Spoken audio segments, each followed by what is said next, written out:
O título, A Solidão de Deus, talvez não seja suficientemente claro para indicar o seu tema. Isso se deve, em parte, ao fato de que hoje em dia bem poucas pessoas estão acostumadas a meditar nas perfeições pessoais de Deus. Dos que leem ocasionalmente a Bíblia, bem poucos sabem da grandeza do caráter divino que inspira temor e concita a adoração. Que Deus é grande em sabedoria, maravilhoso em poder, não obstante, cheio de misericórdia, muitos acham que pertence ao conhecimento comum.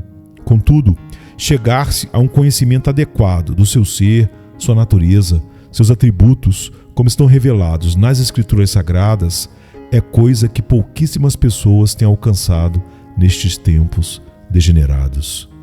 Deus é único na excelência do seu ser. Ó Senhor, quem é como tu entre os deuses? Quem é como tu, glorificado em santidade, terrível em louvores, operando maravilhas?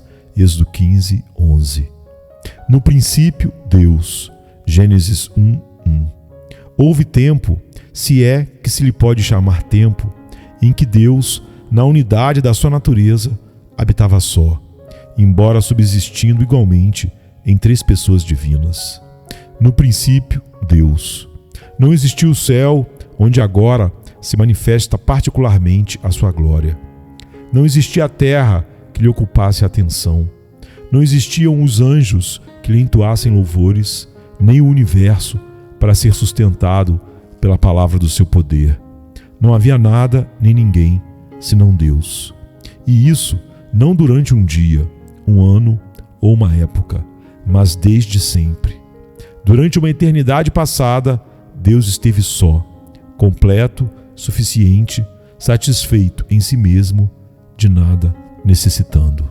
Se o universo, ou anjos, ou seres humanos lhe fossem necessários de algum modo, teriam sido chamados à existência desde toda a eternidade. Ao serem criados, nada acrescentaram a Deus essencialmente. Ele não muda, Malaquias 3,6. Pelo que essencialmente a sua glória não pode ser aumentada nem diminuída. Deus não estava sob coação, nem obrigação, nem necessidade alguma de criar. Resolver fazê-lo foi um ato puramente soberano de sua parte, não produzido por nada alheio a si próprio, não determinado por nada, senão o seu próprio beneplácito, já que ele faz todas as coisas segundo o conselho da sua vontade. Efésios 1, 11. O fato de criar foi simplesmente para a manifestação da sua glória. Será que algum de vocês imagina que fomos além do que nos autorizam as Escrituras? Então o nosso apelo será para a lei e o testemunho. Levantai-vos, bendizei ao Senhor vosso Deus de eternidade em eternidade. Ora, bendigam o nome da tua glória, que está levantado sobre toda a bênção e louvor. Neemias 9, verso 5. Deus não ganha nada, nem sequer com a nossa adoração. Ele não precisava dessa glória externa da sua graça, procedente de seus redimidos, porquanto é suficientemente glorioso em si mesmo sem ela. Que foi que o moveu a predestinar seus eleitos para o louvor da glória da sua graça? Foi, como nos diz Efésios 1,5, o beneplácito da sua vontade. Sabemos que o elevado terreno que estamos pisando é novo e estranho para quase todos os que nos ouvem. Por esta razão, faremos bem em andarmos devagar. Recorramos de novo às Escrituras. No final de Romanos capítulo 11, onde o apóstolo conclui sua longa argumentação sobre a salvação pela pura e soberana graça, pergunta ele: porque quem compreendeu o intento do Senhor? Ou quem foi seu conselheiro? Ou quem lhe deu primeiro a ele para que lhe seja recompensado? Versos 34 e 35. A importância disto é que é impossível submeter o Todo-Poderoso a quaisquer obrigações para com a criatura. Deus nada ganha da nossa parte. Se fores justo, que lhe darás? O que receberá da tua mão? A tua impiedade faria mal a outro tal como tu, e a tua justiça aproveitaria a um filho do homem. Jó 35, 7 e 8. Mas certamente não pode afetar a Deus, que é bem-aventurado em si mesmo. Quando fizerdes tudo o que vos for mandado, dizei: somos servos inúteis, porque fizemos somente o que devíamos fazer. Lucas 17:10. Nossa obediência não dá nenhum proveito a Deus. De mais a mais, vamos além. Nosso Senhor Jesus Cristo não acrescentou nada a Deus em seu ser essencial e a glória essencial do seu ser, nem pelo que fez, nem pelo que sofreu. É certo, bendita e gloriosamente certo, que Ele nos manifestou a glória de Deus, porém nada acrescentou a Deus. Ele próprio o declara expressamente, e não há apelação quanto às suas palavras. Não tenho outro bem além de ti. Salmo 16:2. Literalmente diz: a minha bondade não chega a ti. Em toda a sua extensão, este é um salmo sobre Cristo. A bondade e a justiça de Cristo alcançou os seus santos na terra. Salmo 16:3. Mas Deus estava acima e além disso tudo, pois unicamente Deus é o bendito, como está em Marcos 14:61 no grego. É absolutamente certo que Deus é honrado e desonrado pelos homens, não em seu ser essencial, mas em seu caráter oficial. É igualmente certo que Deus tem sido glorificado, entre aspas, pela criação, pela providência e pela redenção. Não contestamos isso e não ousamos fazê-lo nem por um momento.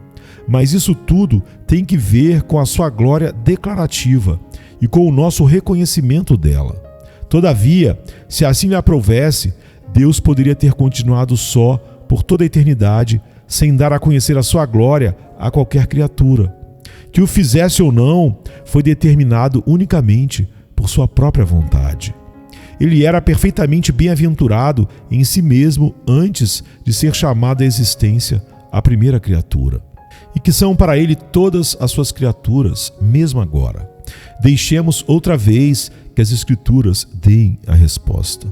Eis que as nações são consideradas por ele como a gota em um balde, e como o pó miúdo das balanças. Eis que lança por aí as ilhas como a uma coisa pequeníssima. Nem todo o Líbano basta para o fogo, nem os seus animais bastam para holocaustos. Todas as nações são como nada perante ele. Ele as considera menos do que nada e como uma coisa vã. A quem, pois, fareis semelhante a Deus? Ou com que o comparareis? Isaías 40, 15 e 18. Esse é o Deus das Escrituras.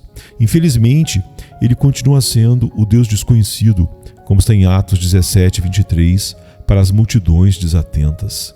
Ele é o que está assentado sobre o globo da terra, cujos moradores são para ele como gafanhotos. Ele é o que estende os céus como cortina e os desenrola como tenda para neles habitar, o que faz voltar ao nada os príncipes e torna coisa vã os juízes da terra. Isaías 40, 22 e 23. Quão imensamente diverso é o Deus das Escrituras do Deus do púlpito comum. O testemunho do Novo Testamento não tem nenhuma diferença do que vemos no Velho Testamento. Como poderia ser, uma vez que ambos têm o mesmo autor? Ali também lemos: a qual, a seu tempo, mostrará o bem-aventurado, o único poderoso Senhor, Rei dos reis e Senhor dos senhores, aquele que tem, ele só, a imortalidade e habita na luz inacessível, a quem nenhum dos homens viu nem pode ver, ao qual seja honra e poder sempiterno. Amém. 1 Timóteo 6, 15 e 16. O ser que aí é descrito deve ser reverenciado, cultuado, adorado. Ele é solitário em sua majestade, único em sua excelência, incomparável em suas perfeições. Ele tudo sustenta, mas ele mesmo é independente de tudo e de todos. Ele dá bens a todos, mas não é enriquecido por ninguém. Um Deus tal não pode ser encontrado mediante investigação. Só pode ser conhecido como e quando revelado ao coração pelo Espírito Santo, por meio da palavra.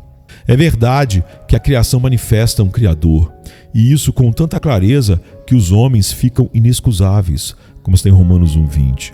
Contudo, ainda temos que dizer com Jó: eis que isto são apenas as orlas dos seus caminhos, e quão pouco é o que temos ouvido dele.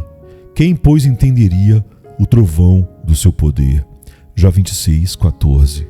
Cremos que o argumento baseado no desígnio, assim chamado, argumento apresentado por apologetas bem-intencionados, tem causado mais dano que benefício, pois tenta abaixar o grande Deus ao nível do entendimento finito e, com isso, perde de vista a sua singular excelência. Tem-se feito uma analogia com o selvagem que achou um relógio e que, depois de um detido exame, inferiu a existência de um relojoeiro. Até aqui, tudo bem. Tentemos ir mais longe, porém. Suponhamos que o selvagem procure formar uma concepção pessoal desse relojoeiro, de seus afetos pessoais, de suas maneiras, de sua disposição, conhecimentos e caráter moral, de tudo aquilo que se junta para compor uma personalidade. Poderia ele chegar a imaginar ou pensar no homem real, o homem que fabricou o relógio, de modo que pudesse dizer: eu o conheço? Fazer perguntas como esta parece fútil, mas estará o eterno e infinito Deus tanto mais ao alcance da razão humana? Realmente não. O Deus das Escrituras só pode ser conhecido por aqueles a quem Ele próprio se dá a conhecer. Tampouco o intelecto pode conhecer a Deus. Deus é Espírito, João 4:24, e, portanto, só pode ser conhecido espiritualmente. Mas o homem decaído não é espiritual, é carnal, está morto para tudo o que é espiritual. A menos que nasça de novo, que seja trazido sobrenaturalmente da morte para a vida, miraculosamente transferido das trevas para a luz, não pode sequer ver as coisas de Deus, como está em João 3:3, e muito menos entendê-las, como está em 1 Coríntios 2:14. É mister que o Espírito Santo brilhe em nossos corações, não no intelecto, para dar-nos o conhecimento da glória de Deus na face de Jesus Cristo. 2 Coríntios 4:6. E até mesmo esse conhecimento espiritual é apenas fragmentário. A alma regenerada terá de crescer na graça e no conhecimento do Senhor Jesus. 2 Pedro 3:18.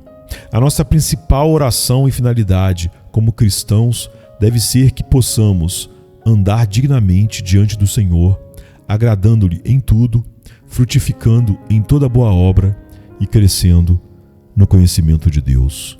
Colossenses 1:10.